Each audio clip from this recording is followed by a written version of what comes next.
If you have ever held a job in an office, you have almost certainly spent much of your working life inside the software of a single company, whether you thought about it or not. The documents, the spreadsheets, the email, the meetings, the very login that lets you start your day, all of it, for a huge share of the world's workplaces, is built by one firm in Redmond, Washington. You may not feel any great affection for it, you simply cannot get away from it. This is a series about the companies that run the world, and today it is Microsoft. Microsoft is not, for the most part, a company people feel passionate about. It is not cool in the way its rivals try to be, but that misses its true nature entirely. Microsoft is something more fundamental than fashionable. It is the quiet operating system of the working world, the invisible infrastructure on which an enormous portion of all human labor is actually carried out day after day. The company's origins lie in one audacious early ambition to put a computer on every desk, in every home. Founded in 1975, Microsoft rode the personal computer revolution to staggering dominance, its Windows operating system and its Office suite becoming the near universal standard.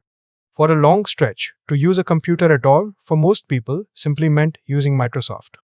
That dominance rested on one of the most powerful moats in business, the network effect of a standard. Everyone learned Windows and Office because everyone else used them. Your files were in its formats. The person you were sending the document to also had Word. Switching away was not just personally inconvenient, it meant breaking with the entire world you needed to exchange work with. The standard, once set, defended itself. That dominance grew so complete that Microsoft became, in effect, the original technology monopoly.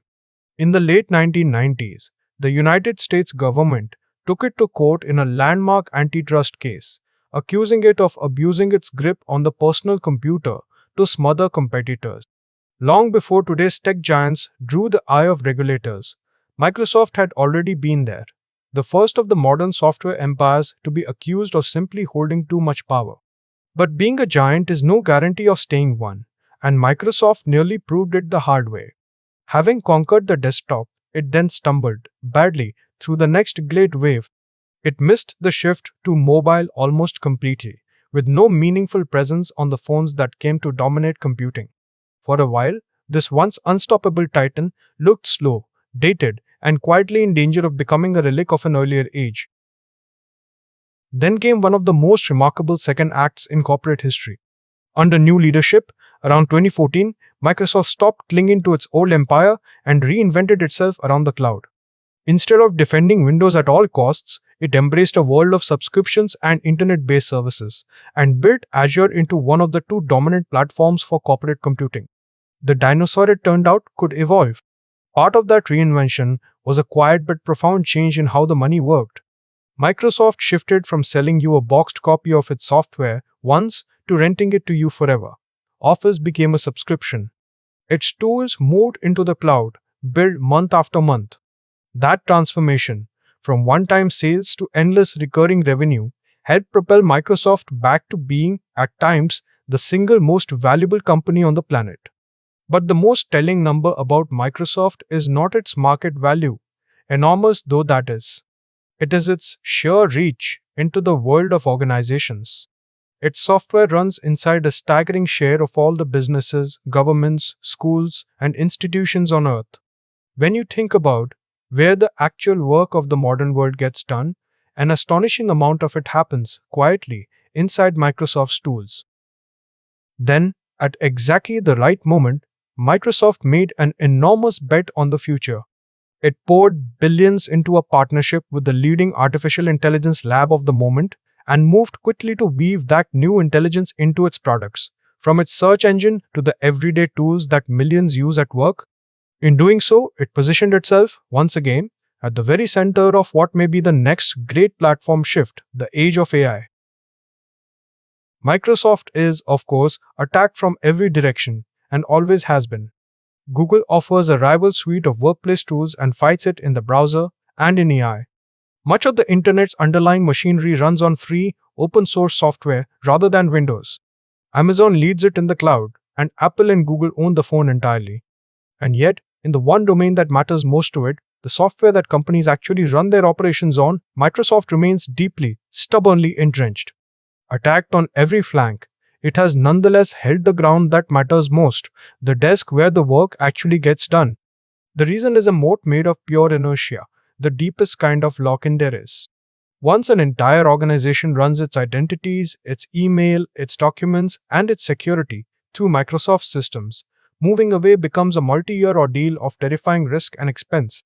For the people who run corporate technology, Microsoft is simply the safe, standard default, and defaults at this scale are astonishingly difficult to dislodge.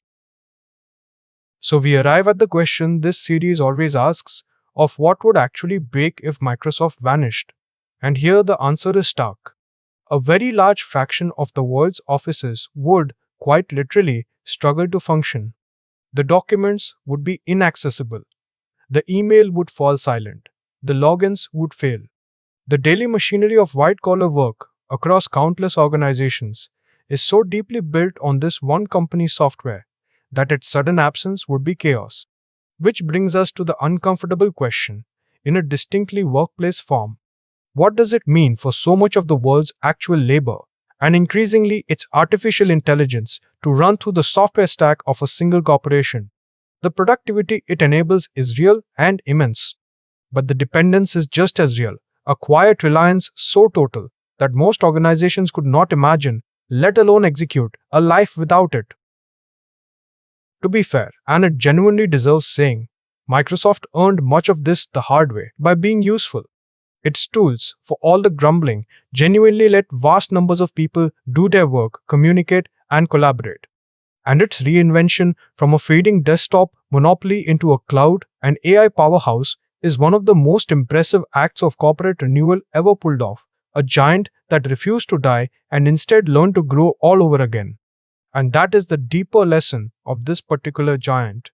The most durable power was never in the flashiest or most beloved product. It was in becoming the boring, essential, unavoidable standard, the software the world simply works in, and then quietly collecting a fee for it forever. Microsoft understood that owning the tools of work is a quieter but far more permanent kind of dominion than owning any single moment of delight. So the next time you open a document or join a meeting or simply log in to start your working day, notice, just for a second, the machinery you are standing on. There is a very good chance it was built by a company you rarely think about and almost never celebrate, and yet one whose software forms the quiet, unglamorous foundation of how a huge part of the human race actually gets things done.